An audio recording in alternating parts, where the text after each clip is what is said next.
బండ సోమారం అని భువనగిరి మండలం ఒక సబ్స్టేషన్కి వెళ్ళి లాగ్ బుక్ చెక్ చేయించి 4 నెలలకే లాగ్ బుక్ చెక్ చేయించి ఆపరేటర్తోనే నేను ఇంటర్వ్యూ తీసుకొని ఎన్ని గంటలు వస్తున్నాయంటే 10-11 గంటలు సార్ రికార్డు ఉంది సార్, నేను పంపిస్తాను మీకు.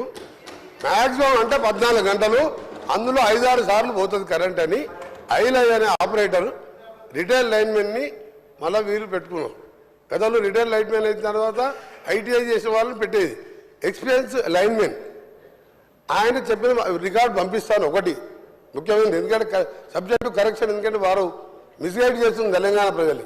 24 గంటలు ఎప్పుడు ఇయ్యలే, 5 ఏళ్ళు ఎమ్మెల్యేగా ఉన్నా, 5 ఏళ్ళు ఎంపీగా ఉన్నా, 1000 గ్రామాలు తిరిగినా దాన్ని విత్డ్రా చేసుకోవాలి. వాళ్ళు 24 గంటలే ఆ లాగ్ బుక్స్ సాయంత్రం వరకు ఆదిలాబాదు, నల్గొండ, అలంపూర్కి వెళ్ళి రాత్రి వరకల్లా మొత్తం తీసుకొచ్చి హైదరాబాద్లో ఓ లాకర్లో పెట్టి దాల విషయం. ఎందుకంటే దాన్ని ప్రూవ్ అవుతుంది అధ్యక్ష. నేను వీడియో మీకు పంపిస్తా, మీరు వీడియో ప్లే చేయండి అసెంబ్లీలో. అందుకనే దయచేసి గౌరవ సభ్యులకు మీ మీద గౌరవం ఉన్నది, మీరు దాన్ని విత్డ్రా చేసుకోండి. రెండోది అధ్యక్ష,